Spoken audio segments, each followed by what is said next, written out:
Bom dia. Estão me ouvindo? Está no microfone? Bom dia. Acho que a gente... Estão ouvindo bem? Deixa eu falar mais perto. Bom dia. Obrigada. Agora sim. Obrigada pela presença de vocês e também quem está aí online pelo webinar. A gente sabe que já é uma época tumultuada aí do ano, né? E trânsito, tudo. Então, também, obrigada por quem veio aqui presencial. A gente já tem feito alguns eventos sobre esse tema, e eu não sei quem já acompanhou aqui os outros, mas a gente sempre trabalha com esse time multidisciplinar, justamente por ser um assunto que demanda várias áreas, né? Então, tem aspectos societários, que eu e a Bruna, a gente acaba tocando diretamente, aí, tanto companhias fechadas como companhias abertas, e trabalhistas, que a Dani toca, e fiscal, a Andresa. Então, esse time aqui está sempre envolvido, que acho que isso é muito importante, a gente ter todas essas disciplinas aí cobertas. A ideia hoje é a gente falar um pouquinho do ano, as principais decisões aí do ano de 2023 e o que a gente vê um pouco de tendências para frente. Tendências para frente foi bom, um pouco de tendências. A gente já fez nesses outros eventos, teve o primeiro que a gente entrou a fundo nos tipos mais usados aqui de incentivo, seja de curto ou de longo prazo. Então, até esse primeiro evento, ele está gravado, está no YouTube, então a gente não vai entrar hoje em todos esses tipos, explicar novamente, mas quem quiser está também disponível no YouTube. Mas, passando rapidamente, quando a gente fala de incentivo de curto prazo, os principais é o bônus, prêmio e o PLR.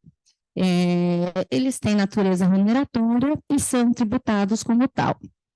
E quando a gente fala dos incentivos de longo prazo, são aqueles... Paula, se eu fazer uma ressalva, o prêmio não, né? O prêmio entra naquela discussão de que ele não tem a natureza remuneratória, então não teria incidência aí, né? De INSS, Fundo de Garantia, só imposto de renda, só fazendo essa... Sim, tem a... que é o que toda vez, todo mundo quer pagar como prêmio, a gente tem toda a discussão que se enquadra ou não como prêmio. Quando a gente entra nos incentivos de longo prazo, aí são aqueles onde busca-se o maior alinhamento entre os interesses dos acionistas e dos beneficiários, assim como um caráter de retenção. Então, por isso que muitas vezes a gente tem aí prazos de vesting e outras condições para ter realmente esse caráter de retenção, e são planos que geralmente estão ligados à valorização da companhia, à valorização do preço da ação, por isso que eles alinham bem os interesses tanto dos acionistas quanto dos beneficiários. Os mais comuns é a concessão de ações restritas, onde o beneficiário recebe ou paga por determinadas ações e se torna um acionista. Depois a gente tem o Phantom, que de uns tempos para cá houve uma migração muito grande de planos de stock option para Phantom, em razão de algumas incertezas jurídicas aí que a gente vai falar um pouquinho mais para frente. E o Phantom, a pessoa não recebe a ação, o beneficiário não recebe a ação realmente de fato, e sim uma remuneração atrelada à valorização da ação, seja um percentual relacionado à valorização da companhia ou um valor por ação, a depender aí da sua valorização.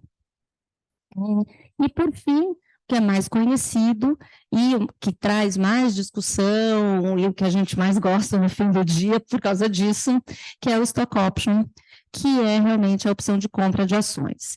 Então, o stock option é a empresa otorga para o beneficiário uma opção para que aquele beneficiário adquira ação por um determinado valor.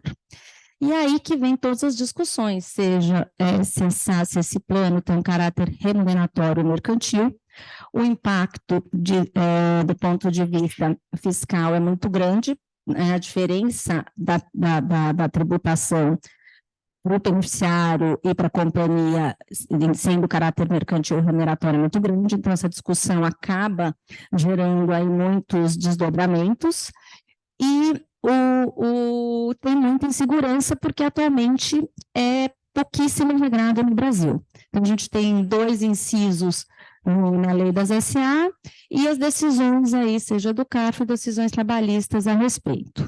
Tá? A boa notícia é que esse ano foi aprovado pela Comissão de Assuntos Econômicos do Senado o marco legal das stock options. Eu estou me adiantando aqui um pouco falando em tendências, mas só porque ao falar de stock option não dá para falar do marco que acabou de ser aprovado pela comissão, mas ainda vai para votação na Câmara. O marco legal das stock options ainda tem algumas questões ali delicadas, assim, eu acho que tem alguns pontos técnicos que estão um pouco imprecisos, mas como não é o texto final, eu acho que ainda está sendo discutido e ainda pode ser aperfeiçoado, e depois de aprovado, eu acho que vale um evento específico a respeito para a gente se aprofundar.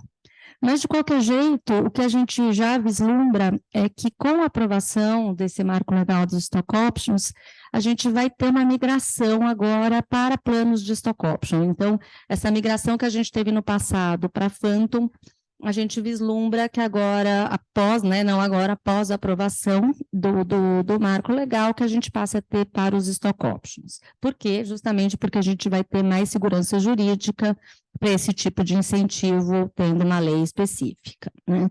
Com o marco legal, alguns pontos que eram muito discutidos, eles estão mais claros. Então, já traz ali, a própria projeto de lei já prevê que os planos que estejam nos termos ali daquela lei serão considerados já de caráter mercantil.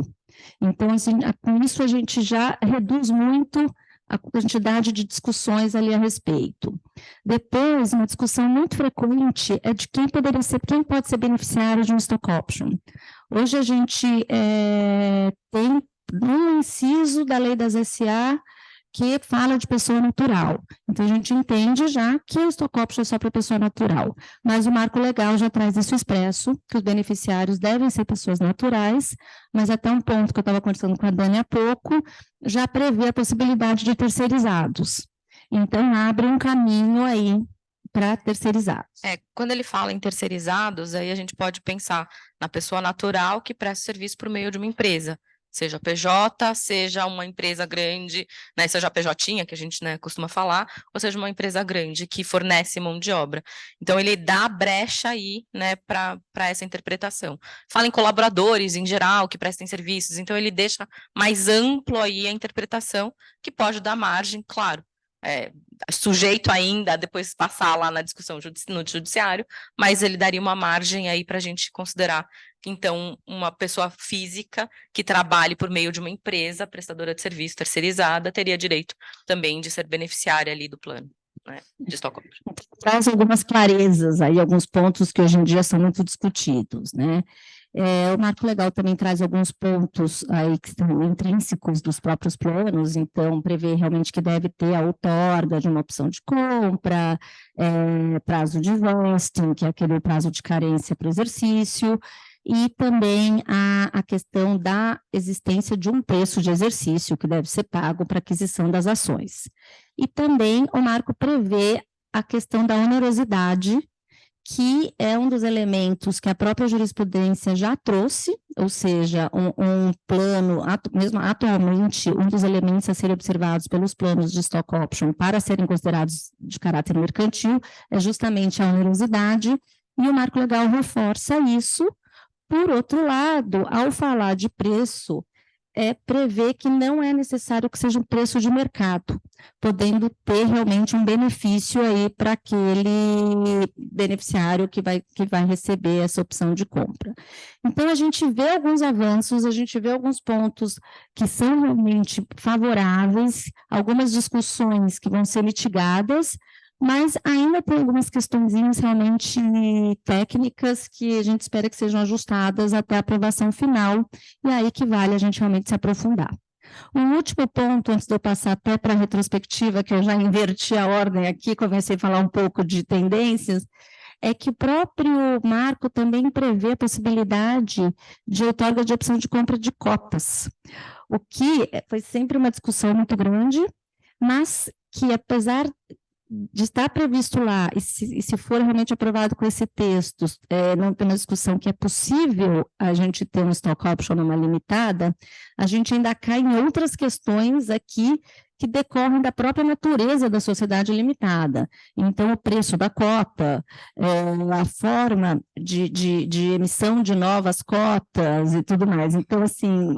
A valorização, né? Enfim, como que tudo isso vai ser apurado e considerado. Exatamente, eu não tenho cotas sem valor nominal, né? Então, assim, eu tenho outras questões ali que vão ser, que ainda vão ser discutidas e que podem dificultar isso de ser operacionalizado. Eu acho que da minha parte era isso.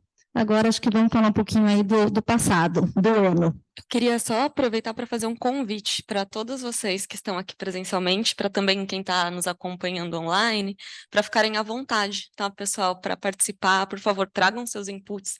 A gente quer que seja um bate-papo, então fiquem à vontade para interromper a qualquer momento, para trazer alguma questão, uma experiência, uma pergunta, tá? Bom, falar de retrospectiva da área tributária esse ano, eu espero que vocês tenham 3 dias para a gente ficar aqui, porque realmente tem sido um ano agitado. Inclusive, em tema de stock option, decisões, essa semana mesmo saiu um monte de coisa no STJ, eu falei, nossa, acho que eles estavam esperando a gente fazer o evento para soltar tanta coisa.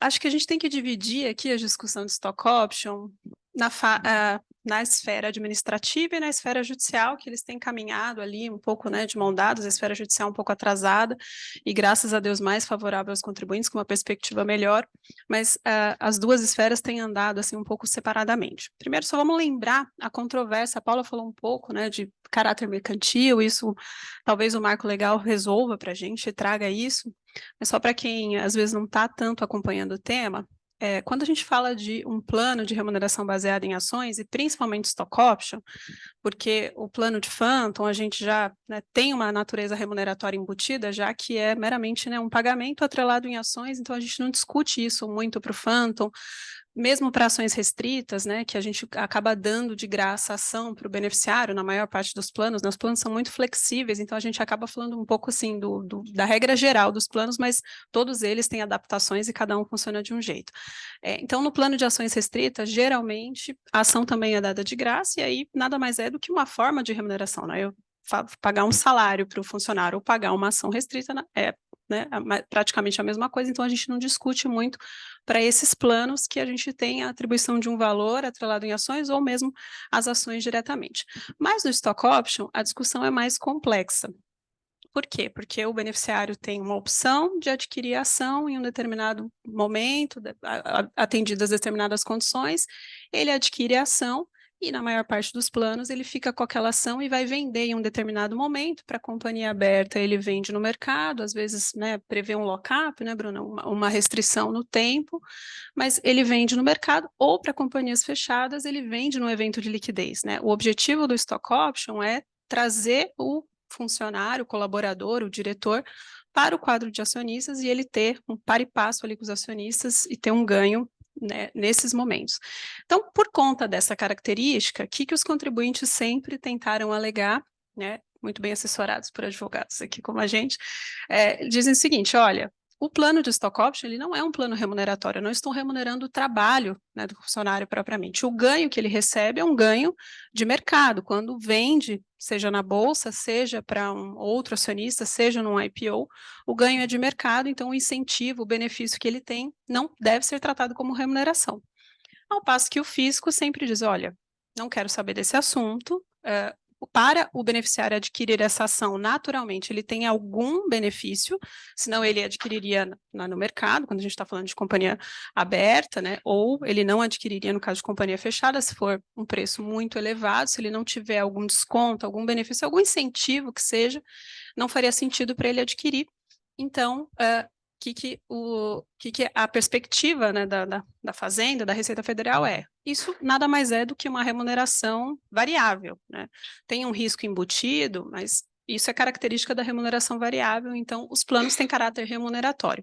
O incentivo que o beneficiário tiver, e na maioria das vezes esse incentivo a gente verifica no momento que ele compra a ação com um desconto, né, ele compra a ação com certo incentivo, nesse momento ele teve um ganho embutido, então esse ganho tem que ser tratado como remuneração. A discussão que a gente tem no judiciário, no administrativo é essa, se o plano teria essa natureza mercantil ou remuneratória.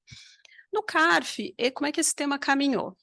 dos anos 2000, meados de 2000, até mais ou menos meados de 2015, 2017, ali a gente tinha discussões justamente sobre esse tema, se o plano tem caráter mercantil ou remuneratório. Lá no começo, os planos, de fato, eles eram um pouco ruins, né? Eles eram muito favoráveis ao empregado, trocava quando ele estava ruim, muitas vezes nem tinha preço de exercício para comprar a ação era dada de graça ou era dada a 1 centavo, com desconto de 80%. Então, de fato, os planos eram ruins, as decisões, né? O CARF, analisando esse tema, falou, olha, de fato, aqui não estou enxergando um contrato que tem caráter de mercado. Ele, né, a remuneração é evidente aqui, então os planos foram considerados remuneratórios. Mas alguns planos que tinham melhores características, então o preço de exercício era fixado com base em valor de mercado, geralmente, né, a maioria dos casos autuados são de companhias abertas, então a gente tem esse tema. Até porque tem um pouco mais de publicidade e visibilidade, né? Exatamente. Para a companhia fechada é mais difícil verificar. A companhia aberta está lá publicado que ela tem o plano de stock option, então a autuação é mais fácil para a Receita. Bom, o fato é que as companhias foram se adaptando, né, a esse mundo, verificando que as decisões eram desfavoráveis e começaram a adaptar os planos, e alguns planos foram trazendo as características que foram sendo exigidas. Basicamente, a gente tem algumas, mas tem duas que são mais relevantes, que inclusive são mencionadas no marco legal. A questão da onerosidade, ou seja, precisa pagar, precisa desembolsar, até para diferenciar do salário, né? A gente não paga para receber salário. Então, isso é muito diferente de uma remuneração pelo trabalho. Então, precisa pagar. E precisa pagar algum preço, que seja um preço de mercado, de modo... Quer falar alguma coisa, Bárbara? Eu tenho uma dúvida. Pagar a opção e o benefício ou só o benefício? Depende, é uma discussão. Bom, nessa fase, as decisões, na maior parte dizem, olha, tem que ter preço de exercício, tá? Então tem que ter o preço de exercício para comprar a ação.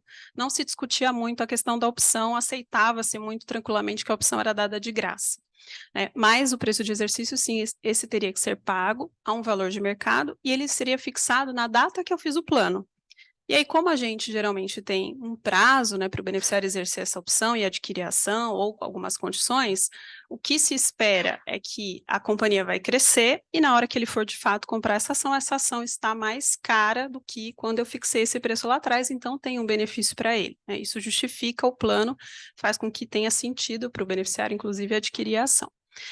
Então, nesse momento, a gente, nessa fase, a gente tinha basicamente pelo menos essas duas características tinha que ter, senão a gente não conseguia enquadrar o plano como mercantil remuneratório e o risco, né? Porque ao ele desembolsar um dinheiro, ele passa a ficar sujeito a um risco, porque a ação pode cair, né? Ou a companhia pode de fato melhorar, então ele fica meio numa situação de par e passo com os acionistas, né? Isso é característica de acionista, o acionista só ganha se a empresa melhora, só cresce. Então, essas duas características são muito inerentes a gente dizer que o plano é mercantil ou não.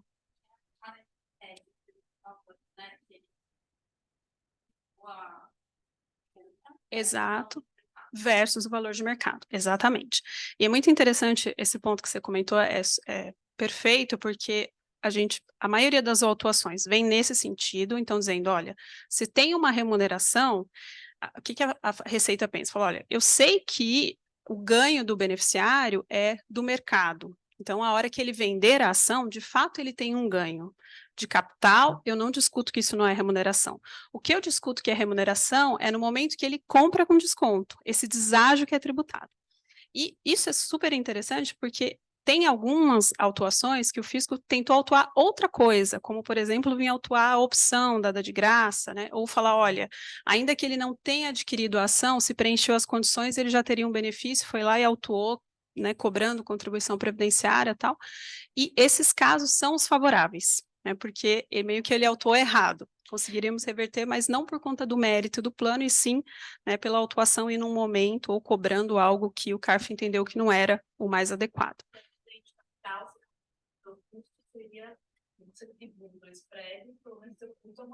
Exatamente. Aí você só paga se você vender acima ainda daquilo. Exato.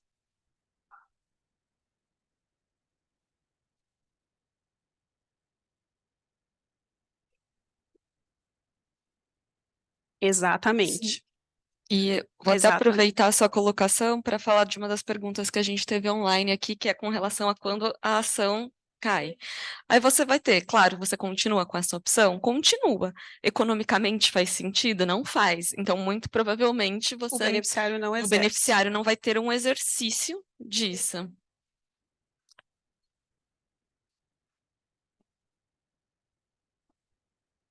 E isso é esse ponto que você está trazendo é justamente o contraponto que a Fazenda faz para a gente quando a gente quer dizer que tem onerosidade, tem risco, né, ao fixar um preço de exercício. O que a Fazenda diz? Ela diz, olha, risco de não ganhar não é risco. Tem que ter um risco de fato de perder. E aí, o que a gente começou a perceber? Os planos, veja que, assim, é uma matéria bem, né, controversa e é um tema que vai se atualizando no tempo. Quando a gente começou a perceber esse tipo de discussão nas decisões, veio uma segunda fase das discussões, que é a pergunta da Daphne. Como eu tinha esse preço de exercício fixado, e ele pode, preço de exercício ficar muito caro, o beneficiário nem exercer, então ele não correu risco nenhum, porque ele só correu o risco de não ganhar, começou-se a pensar, será que então não faz sentido eu fixar, inclusive, um preço para opção? Porque daí a opção, e a gente diz que o preço da opção é o tal do prêmio, a opção é dada lá atrás, e aí se o beneficiário desembolsa algo pela opção, aí sim ele fica sujeito ao risco de perder. Exato. Aí que entra, né, Dre, um ponto que a gente fala muito, que é o famoso cobertor curto, né? Quanto maior a segurança do caráter mercantil aqui, mais risco, onerosidade, menos atrativo se torna o plano para os beneficiários. Então, até por isso que eu falei inicialmente de uma migração que houve aí de muitos planos de stock option para Phantom, porque para conseguir cumprir todos esses requisitos, acabou perdendo muita atratividade e aí perdeu o caráter de retenção. Então, muitos planos foram mesmo para Phantom, porque, olha, vamos realmente encarar a tributação aqui, a remuneração e tudo, mas para preservar esse alinhamento de interesse dos acionistas com os beneficiários e manter o plano atrativo. Por isso que a gente imagina que agora, trazendo um pouco mais de clareza e um pouco mais de segurança para isso, que possa eventualmente ter uma nova migração aí para os planos de stock option. Exatamente. Acho que vale falar que no PL hoje, como ele está, e claro, como a gente trouxe aqui, ainda sujeito à discussão e a gente sabe que pode ter sim algumas alterações, ele trata de 2 pontos. Quando fala dos elementos essenciais, ele fala do preço de exercício e também traz uma obrigação de que exista uma onerosidade, seja no prêmio ou seja no preço de exercício. E aqui lembrando que sim, a gente tem um aspecto que a gente consegue trabalhar entre esses dois preços, e aí é claro que envolve muito mais do que só a parte jurídica, a gente também vai entrar aqui numa parte contábil, numa parte de valor econômico e como você reconhece, mas que você poderia ter um valor conjunto, né? E aí você poderia pensar em onde alocar esse preço nessas 2 etapas. Exato. Bom, então voltando aqui para a nossa retrospectiva, as decisões iniciais, então, eram horas favoráveis, hora favoráveis, conforme a gente via esses 2 requisitos no plano, a tal da onerosidade ou do risco, mas em meados de 2017, e caminhou isso até 2020, quando veio a pandemia que o CARF deu uma paralisada, a gente percebeu no CARF uma visão um pouco mais fechada para os planos de stock option, muito provavelmente num movimento pós aquela operação Zelotes, né, que entendeu que os conselheiros do CARF ali estavam um pouco tendenciosos demais para os contribuintes, a gente viu uma guinada muito favorável ao fisco. E aí, as decisões que são mais ou menos dessa época, elas exemplificam bem essa fase negativa, porque eles começaram a ter uma visão de que o plano de stock option, ainda que tivesse preço, ainda que tivesse onerosidade, risco, preço de mercado, não tem muito desconto, quase que nem vale a pena para o beneficiário exercer, ainda assim, esses planos teriam uma característica inerente de remuneração. Né? E as decisões dessa época falam o seguinte, falam, olha, essa ação, esse plano, ele não seria ofertado para alguém que não é empregado. Então, se ele não é ofertado para alguém que não é empregado e tem algum benefício no plano, esse benefício é remuneração. Então, essa fase foi bastante preocupante para a gente, foi uma fase bem negativa, e acho que isso exemplifica muito o que você comentou, Paula, da migração das empresas, né, para o Phantom, porque para as empresas ficava assim, olha, vamos lembrar que o objetivo aqui é reter, né, os funcionários, ter um plano atrativo, às vezes até atrair pessoas no mercado, quando a gente fala de startups, né, a empresa é trazer profissionais chaves, reter. Aí eu faço todo esse plano, construo, né, gasto aqui bons recursos para desenvolver esse plano. Prepara um plano que nem é tão atrativo assim para o beneficiário, porque ele tem que desembolsar dinheiro ao longo da vida desse plano. E ainda o plano tem risco? Bom, não vou ficar nesse cenário, vou caminhar para o Phantom, vou então estabelecer um plano aqui que eu só vou dar um valor e vou tributar e esquecer essa conversa.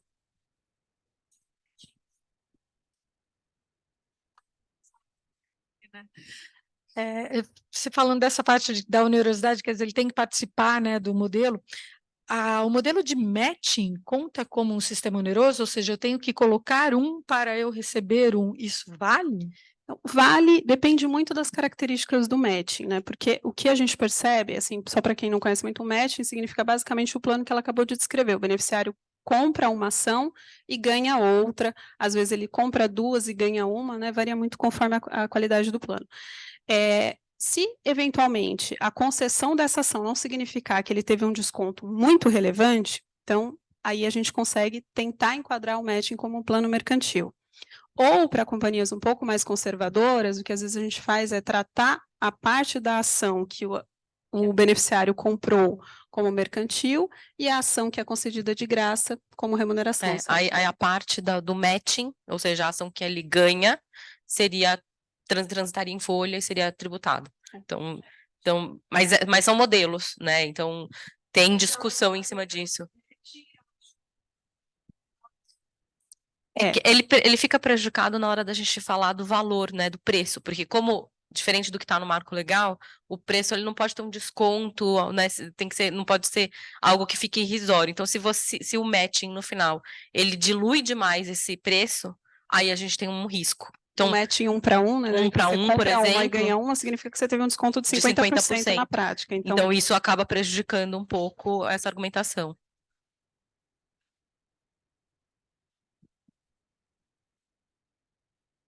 Ele não fala, não, o marco legal ele não fala, mas ele fala que o preço, né? Ele fala de onerosidade. Ele fala de onerosidade e deixa essa parte em aberto, em discussão. Porque assim, ele fala que pode sim ser mais benéfico, mas ele trata de onerosidade. Então, acho que essa é uma das subjetividades que a gente vai ter. Eu, pessoalmente, acho que a margem é importante, né? Não tem como você colocar, e acho que vai ter sim um caminho do mercado aí, até das próprias decisões, para a gente entender o que costuma ser aceito, mas de fato a gente tem lugar, pode ser mais benéfico, mas até onde vai esse benefício, né?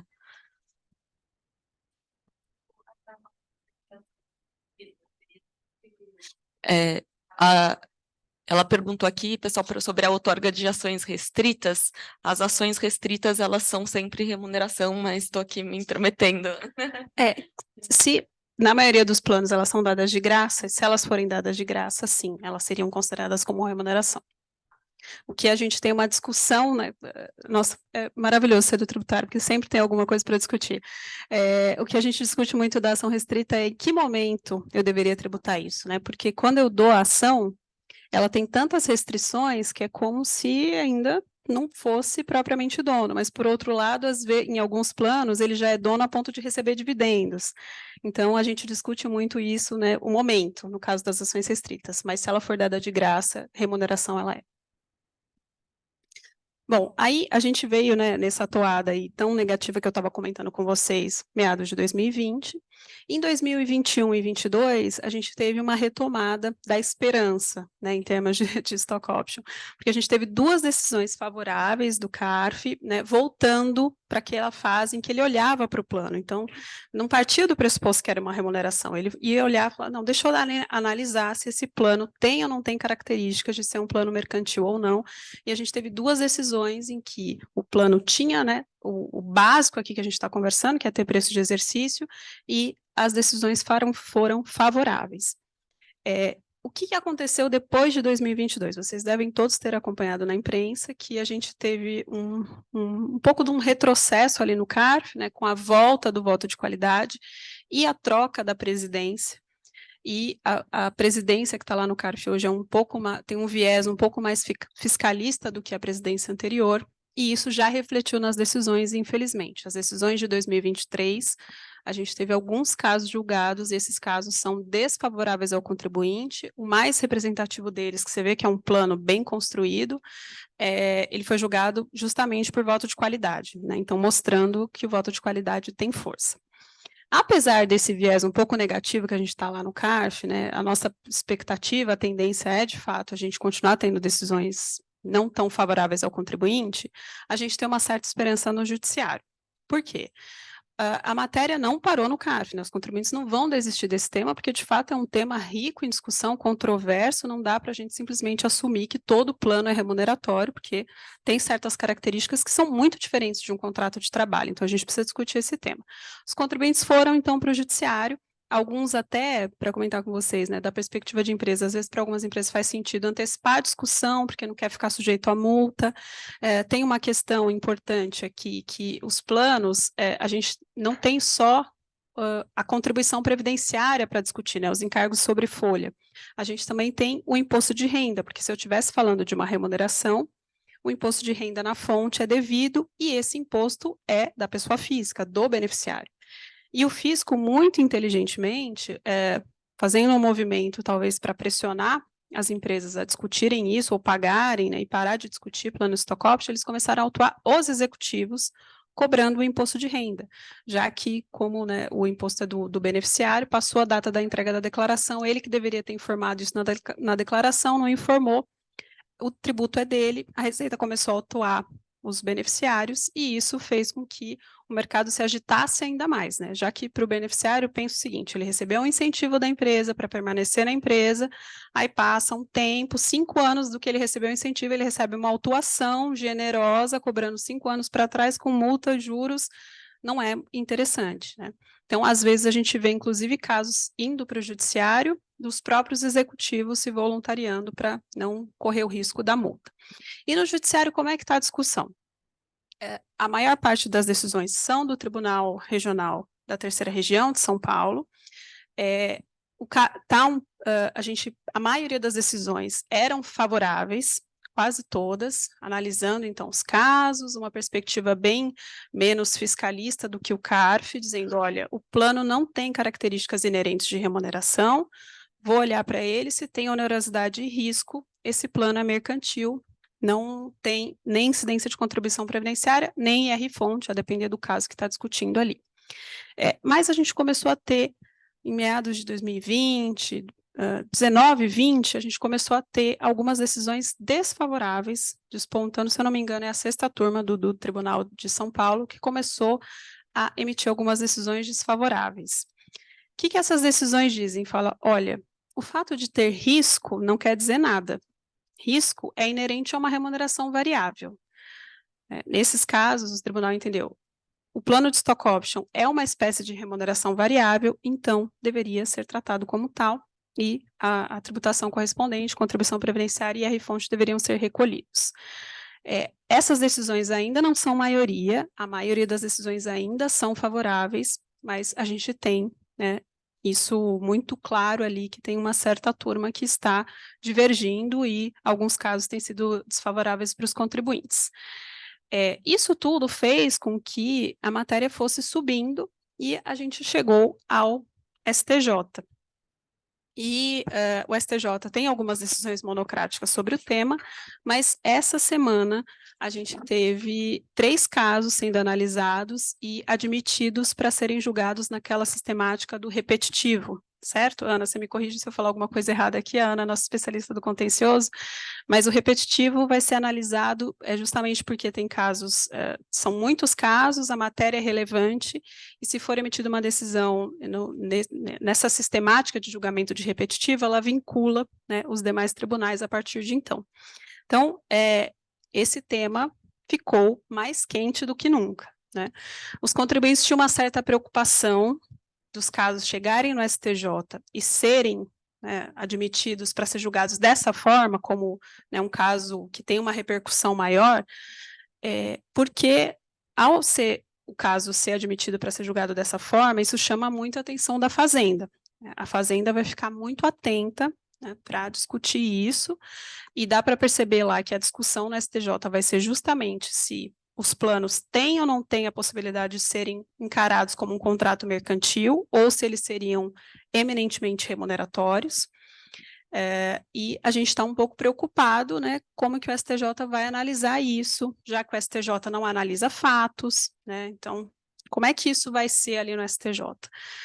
Isso é o que a gente vai ver nos próximos capítulos, né, de toda essa novela do Stock Option. O fato é que vamos ter que discutir esse tema lá no STJ, porque já foi admitido e, com certeza, né, os contribuintes estão se movimentando para fazer um contraponto ao esforço que a Fazenda Nacional deve fazer para analisar esse tema e julgar de forma favorável a eles. Tá? Então, esse é o panorama da jurisprudência e isso é o que a gente tem daqui para frente.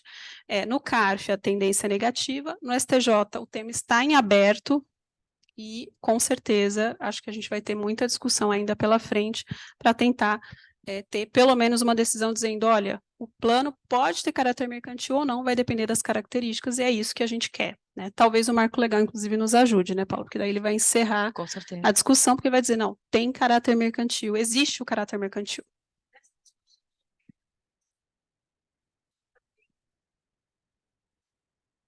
Eu ia falar agora. Dani. Antecipou. Dani.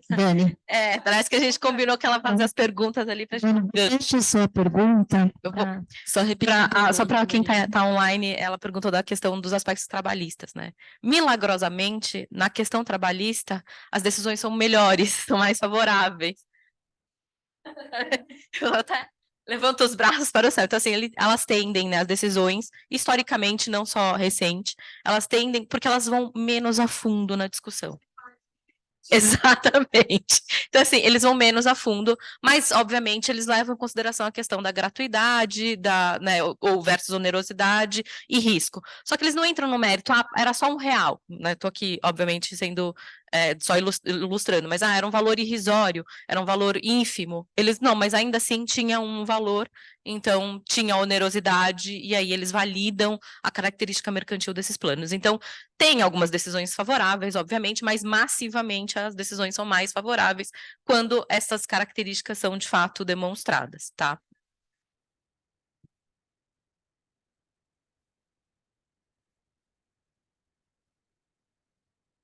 Exatamente. Então, toda essa análise, esse risco, no trabalhista, teve uma tendência ali de validar os planos com o caráter mercantil de stock option, né? Então, falando isso assim... Aí depende, né? Depende um pouco das características, porque aí se é simplesmente a mera concessão da ação, aí você entra um pouco mais na discussão de que foi doado, e aí você entra no caráter mais remuneratório mesmo, né? Como uma forma de contraprestação. Então, você tem uma discussão. Mas quando a gente fala do stock option em si, que entra nessas características, de fato, a gente tem a validação ali da natureza mercantil, ainda que essas características não estejam todas tão rigorosamente observadas como o fisco normalmente, né, tem exigido. Mas, óbvio, tem um contraponto. E só para complementar para o pessoal que está acompanhando a gente online, que a Dani estava falando sobre as incidências de outros encargos caso fosse diferente. Sim, desculpa, para quem está online, desculpa. Estava falando aqui, então, acaba não tendo o reconhecimento plenário do seu trabalho, é pela natureza mercantil e, portanto, não tem reflexo em férias, 13º, fundo de garantia, né? E fica aí a discussão só para a parte fiscal, que seriam as contribuições previdenciárias, o imposto de renda. Mas qual é o contraponto que eu falei e que são as decisões que têm cada vez sido mais comuns? São os pedidos de indenização por demissão obstativa.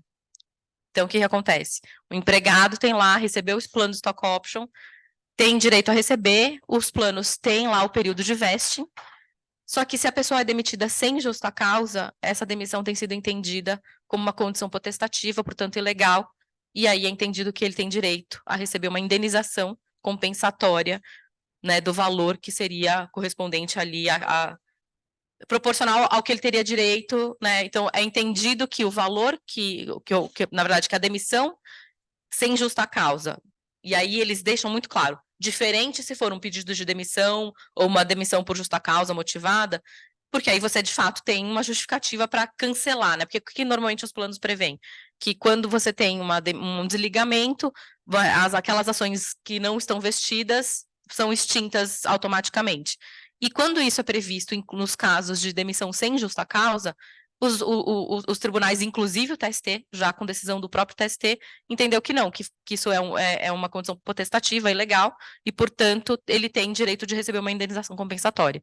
E aí vem a dificuldade, puxa vida. Então, assim, e aí, mas mesmo, e aí você vai olhar, tem algumas decisões que entenderam que não, que a demissão não foi com um intuito único, exclusivo, malicioso, até eles usam essa palavra, malicioso, de demitir a pessoa para evitar que ela adquirisse aquele direito e validaram a demissão, mas a grande maioria fala que independe, que essa condição por si só, né, então assim, o vesting é uma condição válida e legal, né, o período de carência é uma condição válida e legal, mas na hora que você demite sem justa causa, ou seja, um lado tem o poder total de interromper a aquisição daquele direito, aquilo torna-se inválido, né, ilegal, e, portanto, dá o direito de uma indenização correspondente.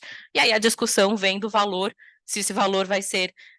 aí cada juiz vai dar uma modulação, às vezes nem dá a modulação e entra na discussão depois na liquidação, né, de como faria isso. Então, esse é um ponto de atenção que a gente tem colocado. Os planos, muitos ainda prevêem, e as empresas ainda acabam assumindo o risco, né, de colocar essa previsão na demissão sem justa causa, as ações que não estão as opções que não estão vestidas são extintas automaticamente, mas a gente sempre deixa alertados desse risco de que, eventualmente, o beneficiário que for demitido pode ir lá e questionar no judiciário. Eu ia falar que parece um pouco contraditório, né? Porque se eles reconhecem um caráter mercantil, mas daí depois falar, se você é demitido sem justa causa, você perde benefício, é como se você tivesse adquirido aquilo. Mas a fundamentação é no Código Civil. Esse é o ponto. A fundamentação não vem da justiça do direito do trabalho. Ela está fundamentada, eu não vou lembrar agora o artigo de cabeça. 122, talvez, não sei. Mas ela está fundamentada no Código Civil, justamente nos acordos comerciais. Então, que aí você está pesando demais, está sendo oneroso demais para um lado, e aí acaba sendo ilegal. E né? para deixar mais fácil, o que a gente tem de pouquíssima análise da CVM sobre o assunto, é fato, mas os questionamentos que a gente já viu, tratando de administradores, claro, então sempre entra numa seara um pouco diferente do que quando a gente está falando de empregados, mas foi justamente uma análise da conduta do diretor, se ele estava correto em sua conduta quando ele não exerceu esse cancelamento das ações, e sim teve uma outorga disso. Então, para ficar mais fácil ainda, quando a gente fala da CVM, vou até explicar um pouco de novo. O que aconteceu? Existiu um caso em que teve um desligamento, tá? E não foi observado esse cancelamento automático, foi dado um prazo de vesting maior do que o que estava previsto no caso do desligamento, ou seja, o beneficiário chegou a exercer fora das condições do plano. E o questionamento que teve na CVM foi justamente no sentido de que, se aquele diretor, do momento em que ele permitiu isso, permitiu um exercício e não o cancelamento automático dessas opções pós-desligamento, se ele estava atuando de uma forma adequada para suas responsabilidades como administrador, tá? Só para deixar para todo mundo, que a gente teve aqui foi um caso que foi até um caso envolvendo a AB3, a gente teve uma absolvição de todos os conselheiros, e o diretor-presidente especificamente levou uma advertência com relação às atuações na forma como que estava sendo feito esse plano, tá? Quem tomou as medidas durante a implementação do plano. Então, ele que estava fazendo os contratos, no caso foi uma advertência, então não foi algo que, em geral, é o que preocupa mais, mas não deixa de ser, para um administrador, uma condenação na CVM, que tem sim um peso. mas foi uma advertência porque a forma que o diretor-presidente estava implementando o plano e como ele estava fazendo com que os beneficiários pudessem ou não ter esse benefício, ou pudessem ou não, depois do desligamento, exercer, foi uma série de... O caso é bem mais complexo, tá, pessoal? Tiveram diversas fases da implementação. Como que foram celebrados os contratos, como que foram as aprovações, como foram os aditivos. Então, ele tem muitas nuances que eu nem vou, assim, descrever aqui, senão a gente não vai conseguir no nosso tempo. Mas, assim, o que foi questionado foi como que o diretor-presidente e como o conselho estava atuando em exercer o plano conforme as regras que a Assembleia tinha aprovado, ou seja, os administradores estão observando o que a Assembleia falou que eles podem fazer? Mas aí, muito interessante isso que está trazendo. Entendi. Mas e se o plano proposto e aprovado na Assembleia tivesse alguma dessas falhas estruturais e estava sendo implementado exatamente como foi aprovado com as falhas estruturais? Isso é responsabilidade do administrador que aprovou o plano também?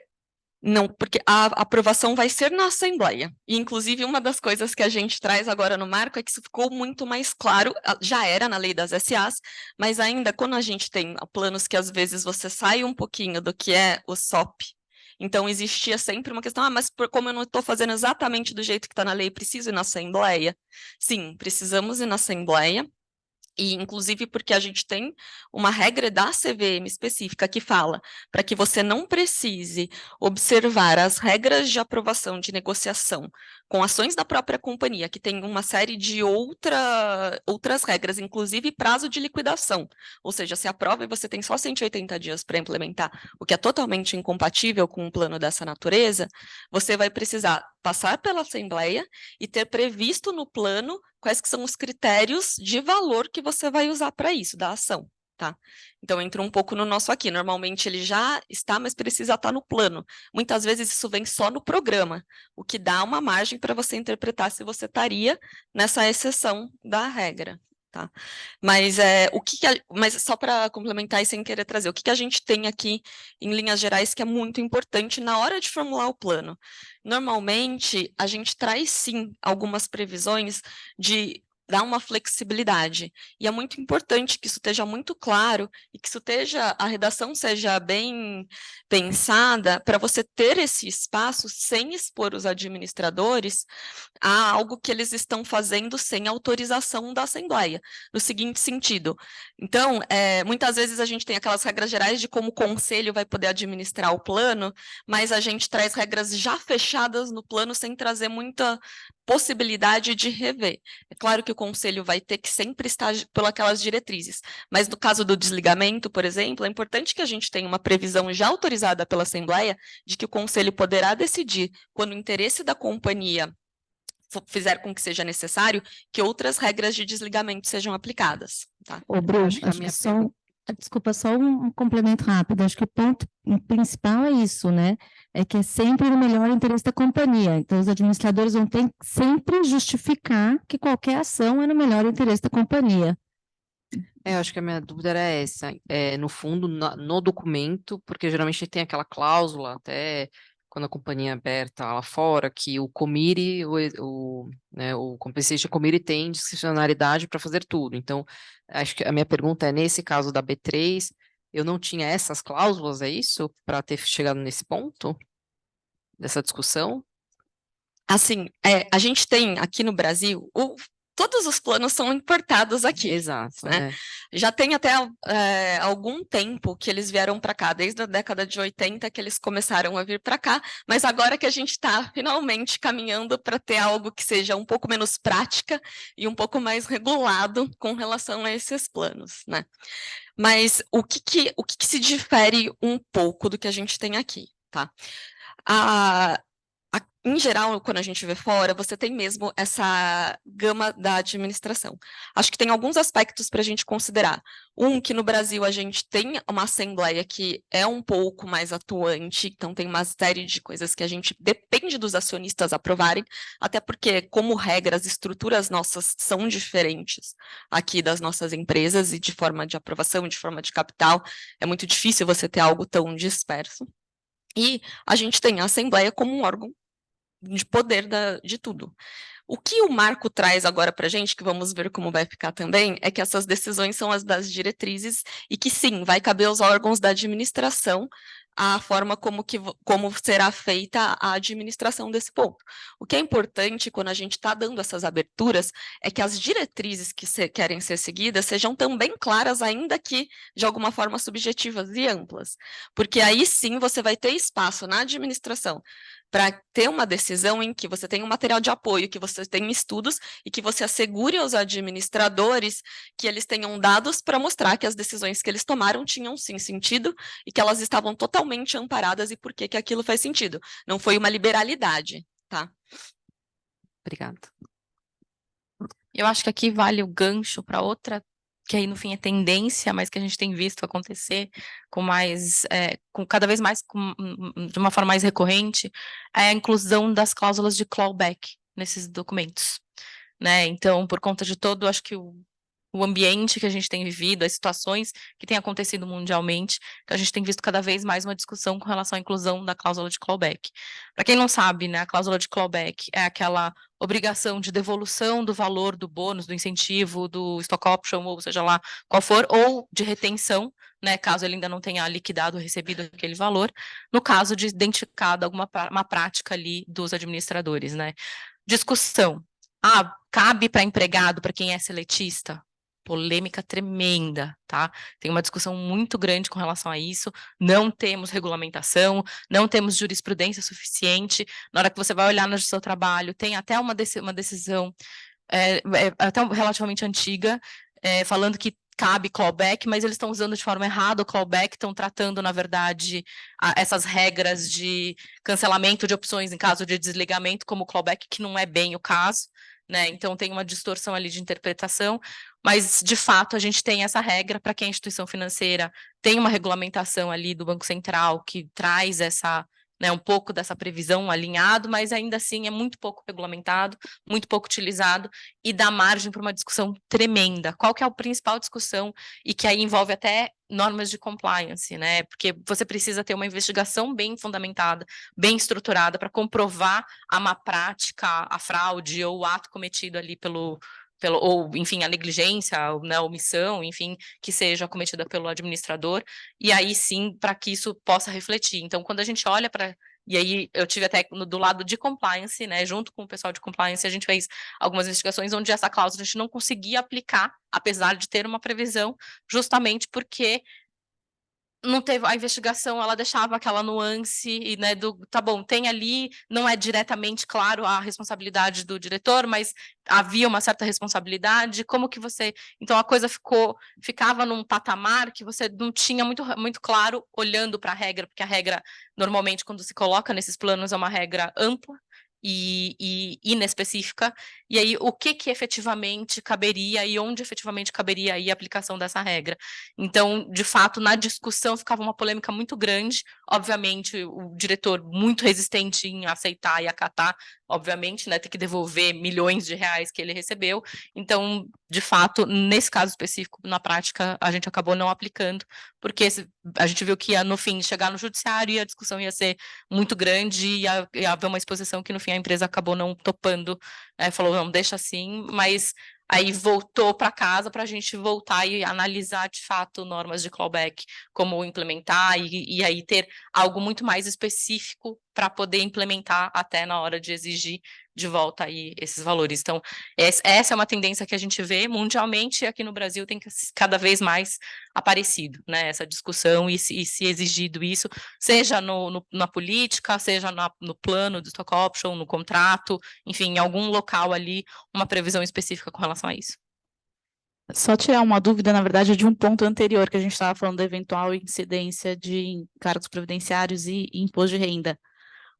Tem uma discussão, claro que o contribuinte do imposto de renda, nesse caso, é quem recebe, né, a remuneração, mas tem uma discussão sobre, de repente, a companhia ter que grossapar para que a remuneração dele seja líquida, alguma coisa nesse sentido? Não tem discussão, porque esse caso é um caso específico de retenção por antecipação apenas, né? A gente teria essa discussão que você está comentando, Daphne, se eventualmente fosse uma retenção exclusiva, só a companhia fosse responsável. Mas como a companhia só retém antecipação, sempre que acontece isso, o beneficiário daquela renda, daquele rendimento, ele é obrigado a incluir aquilo na declaração do imposto de renda dele. Então, a gente tem uma legislação que trata especificamente desse caso para dizer o seguinte: sempre que for, a companhia é responsável por reter o imposto, mas o beneficiário é responsável por incluir na declaração.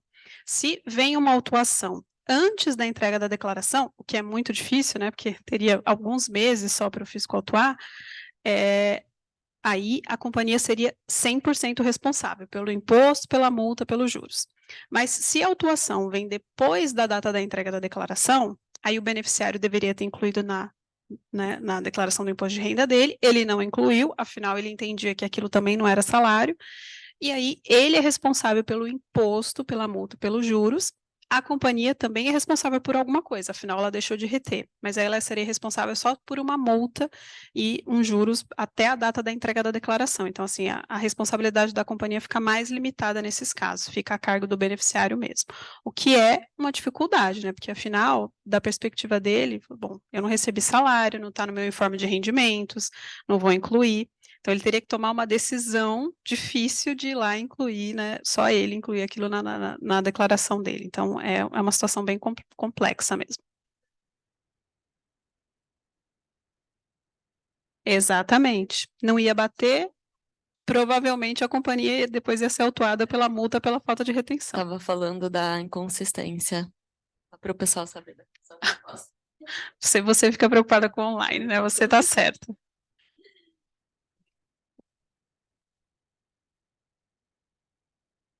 Nesse cenário de clawback, quando tudo fica mais claro, como se aplica, como que ficam os efeitos tributários para a pessoa que recolheu já tudo, digamos assim, sobre os valores? O que vocês já pensaram?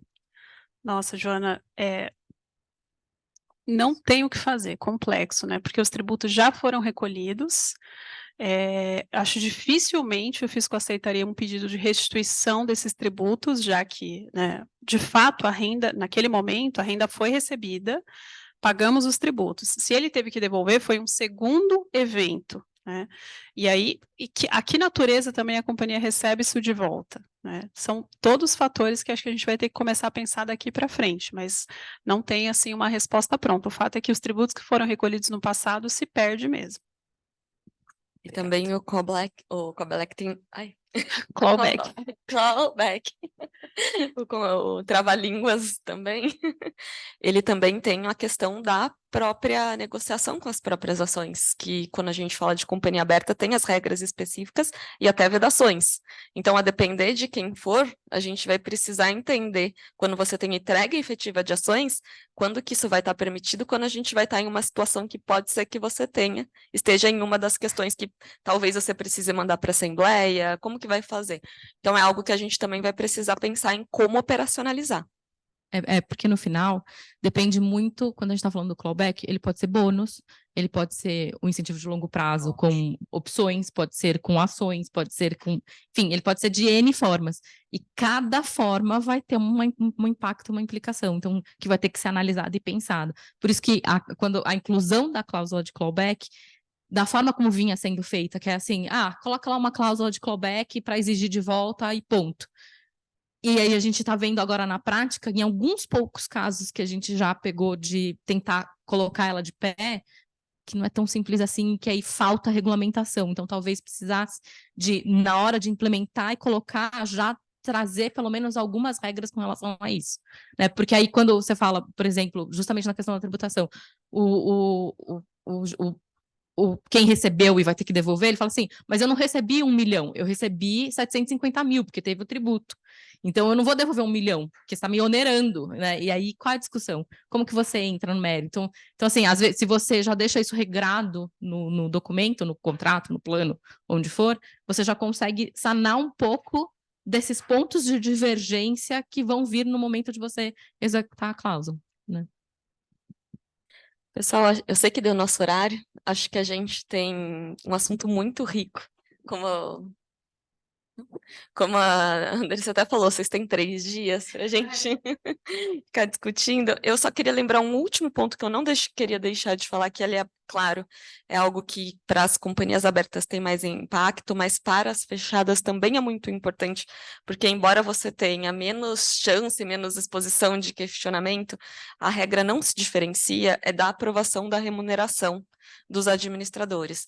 A gente tem desde 2017, se eu não estou falando besteira para vocês, o entendimento da CVM de que, independentemente da classificação como remuneração ou não, para fins fiscais, para fins trabalhistas, isso precisa sim ser considerado para transparência e para aprovação da Assembleia.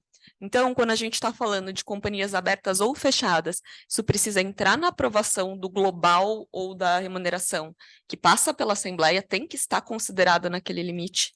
E quando a gente fala das companhias abertas também, isso daí tem que ter transparência, tem que vir no formulário de referência. O marco legal trouxe para a gente uma questão objetiva de que isso é fato relevante, tá? Até um pouco diferente do que a CVM traz, porque a CVM traz exemplos. Então, você teria uma margem de análise se de fato é fato relevante ou não. O marco está trazendo objetivamente como um fato relevante e uma das questões técnicas que a gente vê que precisará ser elucidada. Não fala que é fato relevante para companhias abertas, fala que é fato relevante para a sociedade anônima. É esse ponto que eu ia trazer, Bru, que é muito estranho, né? Porque fala simplesmente sociedade anônima e que é fato relevante. Então, seria como uma companhia fechada tendo que publicar um fato relevante. Então, esse é um dos pontos que eu falei que acho que vão precisar ser endereçados. Mas só para... acho muito difícil que tenha uma alteração do entendimento disso para fins de aprovação societária e de divulgação. Acho que só antes da gente fechar, a gente tinha uma intenção, né, Dre, mas aqui mais no retrospectivo, falar um pouco sobre algumas decisões de PLR. Mas se a gente for entrar nisso, a gente vai precisar de mais, acabar com a manhã de todo mundo. Então, no fim, acho que a gente vai deixar. Só para dar um teaser, né? E a gente faz um próximo webinar, a gente promete que faz webinars só exclusivamente sobre PLR, mas só para vocês também saberem que isso está sendo discutido e, eventualmente, a gente também está à disposição para tirar dúvidas depois. O tema do PLR, né, que é a participação nos lucros e resultados, também está muito quente nos tribunais, e esses tribunais judiciais, administrativos também, a gente tem várias decisões sobre esse tema, e a gente discute basicamente 2 coisas em relação à PLR. Uma, se diretor estatutário pode ser incluído no plano, e a gente teria isenção de contribuição previdenciária para a parcela do plano que é paga para diretor estatutário, e a gente teve uma decisão da STJ essa semana negativa, então desfavorável ao contribuinte. A gente já teve uma decisão em outubro, dessa semana foi da primeira turma, em outubro foi da segunda turma, então um cenário ruim para a gente estava com expectativa de ter uma decisão favorável na primeira turma, porque, né, o passado mostrava que poderia haver uma decisão favorável, mas ela veio negativa. Essa semana ainda nem foi publicado o acórdão. Então é um tema que, né, a gente espera aí ter bastante discussão nos próximos dias. E o segundo tema que a gente discute de PLR é a questão de dedução dos valores pagos para diretor e empregado. Né? Para diretor estatutário é mais claro, embora aquela decisão do STJ, né, Joana, do começo do ano, que falou de remuneração variável, deu uma confundida na nossa cabeça, se poderia alterar ou não.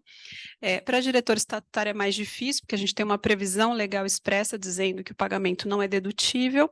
Mas para o diretor empregado, como ele é empregado para todos os fins, inclusive para a contribuição previdenciária, ele pode estar no PLR, a gente fica numa dúvida se o pagamento para esse diretor não seria dedutível.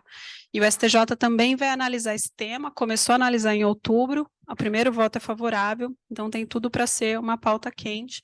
CARF já teve decisões favoráveis, desfavoráveis, então esse tema do PLR também a gente espera bastante movimentação nos próximos dias. E no trabalhista também, tá? Uma decisão do TRT-10 bastante emblemática e até atípica, reconhecendo a validade de um acordo de PLR para hipersuficiente, um acordo individual. Então, assim, um negócio extremamente inovador e validado pelo TRT-10. Então, algo ali que, enfim, óbvio, no âmbito trabalhista, não sabemos como o fisco encararia isso, né? Provavelmente com uma discussão grande em cima disso, mas algo também bastante inovador aqui, a ser acompanhado, por enquanto é uma decisão isolada, mas algo aí que pode trazer, de repente, uma nova tendência ou novas perspectivas, ou pode ser algo isolado mesmo, e, enfim, paciência. Acho que não.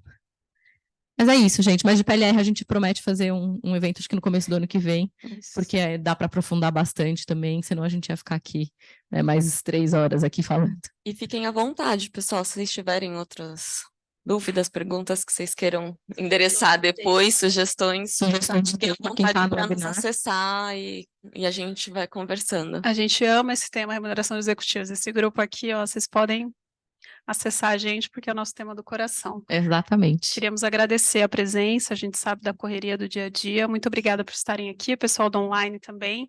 Fica gravado, depois a gente manda para vocês, inclusive a gravação. E acho que é isso. Muito obrigada. Obrigada. Obrigada, pessoal.